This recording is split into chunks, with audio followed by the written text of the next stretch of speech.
Good morning. This is Deacon Mary. We're going to be talking for several weeks about a unit of leaders in the Old Testament. This week we're going to be discussing Joseph. And Joseph appears in the book of Genesis, from Genesis 37 through Genesis 41, which in terms of space in the Bible is a pretty good length of time. So it's a fascinating story. I hope you find time to read it. One of the things that I would like for you to kind of think about and concentrate on as we do this talk this morning is how Joseph might be like you. Because one of the things that is important, I think, in the Bible is to understand that the people that appear there, that the stories are about, are people like you and me. And how might we be a character who would do wonderful things for other people? So this is how I would like for you to kind of look at and think about with leaders. Joseph was the son of Jacob, and he was the youngest of 12 children. Many of you might kind of understand his world in a way because he came from a family where there was more than one family. There was more than one mother, and there were children by different mothers. So which kind of makes things confusing and a challenge sometimes. Joseph happened to be the son of Jacob's favorite wife, and he was the youngest child. And his father loved him above all the other children. And this, I'm sure you can understand, created challenges within the home. Especially when Jacob decided to reward Joseph with his absolutely magnificent coat that was so much prettier than any of his brothers had.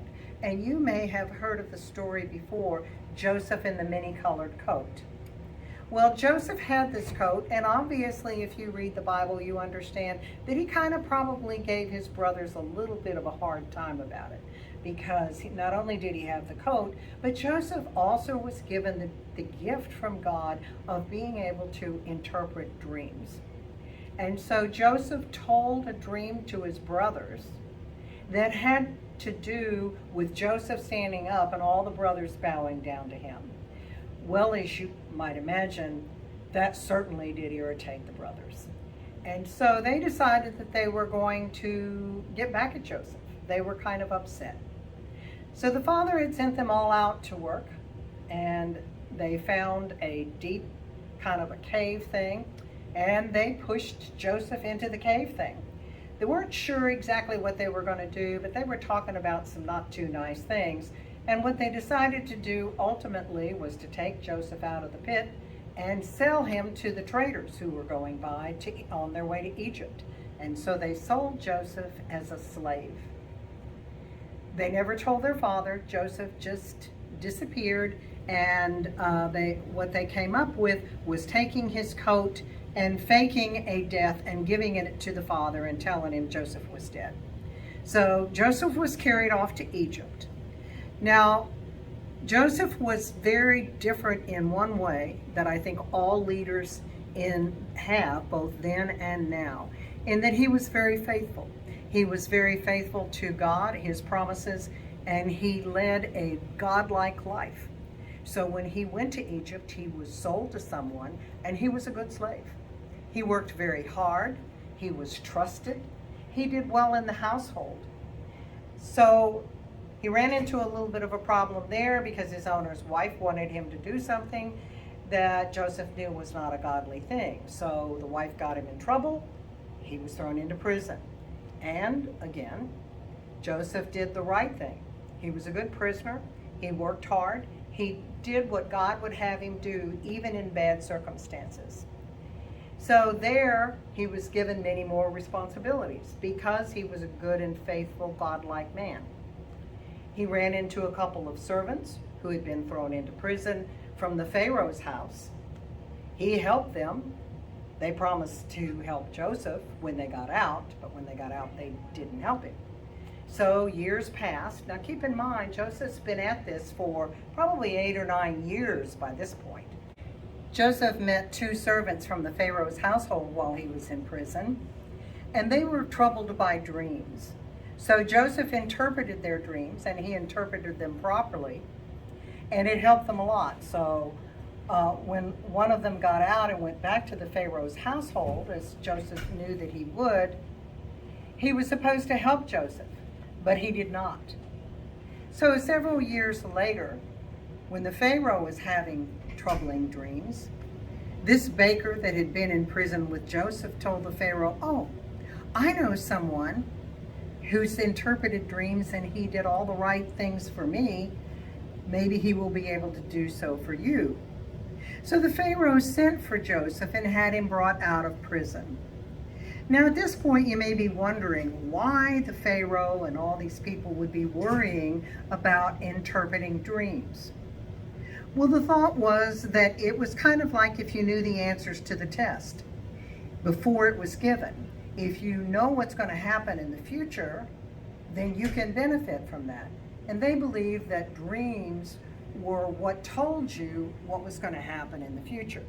So the Pharaoh sent for Joseph, and he told Joseph about this very troubling dream that he had that involved 7 cows who were in great shape for 7 years, and then all of a sudden they got very sick.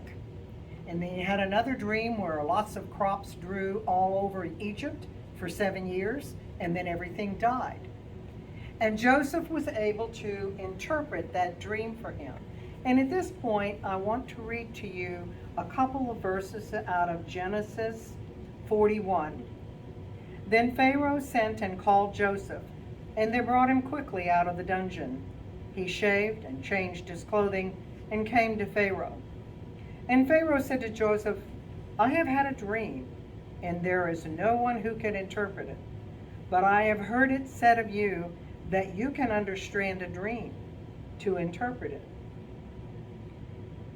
Then Pharaoh said to Joseph, "Inasmuch as God has shown you all of this, there is no one as discerning and wise as you. You shall be over my house, and all my people shall be ruled according to your word. Only in regard to the throne will I be greater than you." And Pharaoh said to Joseph, "See, I have set you over all the land of Egypt." But the key verse is right here. Joseph answered Pharaoh, saying, "It is not me. God will give Pharaoh the answer of peace." So God had given Joseph this gift. And because of this gift, Joseph was able to share important news with Pharaoh.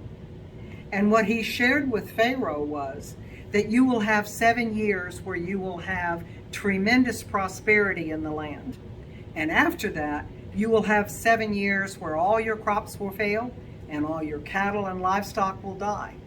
So in order to survive this, you need to put 1/5 of everything that grows every year in the good years and put it in silos and barns and save it so that you can survive the 7 years where everyone will be dying. There will be no food. And that is why Pharaoh put him in charge of everything in his household. So Joseph, being a good and honest steward, did exactly as he had recommended. And when the good years had ended and the bad years came, everyone in that whole part of the world was out of food. But the Egyptians were doing well. So Joseph's family was also without food in the land next to Egypt. And so Joseph's father, Jacob, sent his brothers over to see if they could get food, purchase food from Egypt.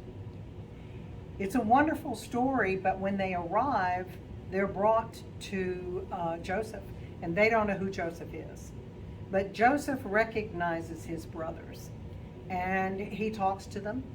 He asks about his brother, his favorite brother Benjamin, and his father, and then he helps his brothers. And there's a wonderful long story about the way that he does that. But Joseph becomes the savior of his family. And what happens in what he does for his family is the exact fulfillment of the dream he told his brothers when he was 17 and wearing the beautiful coat. And so we have Joseph saving his family. Basically, what happens is there's some trips back and forth to his homeland, and eventually they bring his father, all of his brothers, to live in Egypt where Joseph can watch over him. The Pharaoh welcomes them, and he is able to save his entire family during the famine and have them near him. After that time, Joseph lives a very long time in Egypt, continuing to work for the Pharaoh. And when he finally dies, he is taken back to Israel and buried with his family in his homeland. But there's a couple of key things I want us to look about what is happening with Joseph. There's basically two things that I think are important. Number one, Joseph realized he had a gift, and he had been given the gift of interpreting dreams. So he discovered that within himself, and he used that for good. From what we can see here, he used it for really a lot of good, because his dream saved millions of people from dying in that part of the country at that time. And he went on, if you want to read the rest of the story of Joseph, and did many other things that were very beneficial to the Pharaoh. I think it's important for us to look at this and realize that Joseph was very faithful, not only to God, but the way God would have him serve. God repeatedly in the Bible tells us to do a good job of whatever we're called to do. And in Joseph's case, he was thrown in prison. He was enslaved. And he was enslaved and thrown in prison for almost half of his life before he met the Pharaoh and then started doing well. He was enslaved when he was 17, and I figure from looking at all the years, he was at least 30 to 31 before the Pharaoh selected him to help him and help rule all over Egypt. So he had to be a very faithful man to make it through that time and do a good job under very difficult circumstances. It would be very difficult for him to do what many of us do, which is to say, life hasn't treated me fairly, this isn't right, I'm not going to help, I'm not going to cooperate. But Joseph did not do that. He was faithful to his earthly master as well as to his Lord. The other thing that I think that is important is that he stayed faithful. Many times when we start doing well, we don't continue to be faithful. We start taking it easy.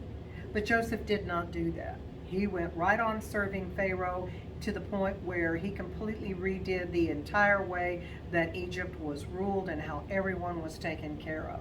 So he was a faithful servant to the very, very end. So I think it's important to understand that Joseph knew that God was in charge of the future, his future as well as the world. And he trusted God.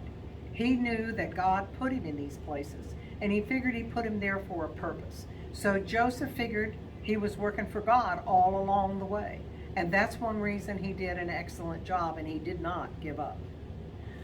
He never thought of himself as being put upon, so he worked hard at everything that he did. How easy is it for you to trust God and to talk to God and seek guidance? Because Joseph must have done that during these times. It can't have been easy to go to be a slave and then be sent to prison. And no matter what people promised him, he was still in prison. So God uses all kinds of circumstances in our life. And if we trust him, he can help us realize the good that he means with them. Sometimes we may not see that, but he has that intent. One of the things that I hope that you will be able to get a hold of, we'll have them here for the church, is this little pamphlet here. And it gives you some of the highlights and some of the Bible quotes that we have here. One of the things that the verses that I want you to understand is that's on this pamphlet is from Proverbs. Listen to advice and accept instruction, that you may gain wisdom for the future. The human mind may devise many plans, but it is the purpose of the Lord that will be established. I've enjoyed our time today, and I look forward to being able to have you in class with us as soon as we are able. And I want to close our time today with a prayer that we hope that all of us will learn and use this year. God in heaven, hear my prayer. Keep me in thy loving care. Be my guide in all I do. Bless all those who love me too. Amen. I hope to see you next week.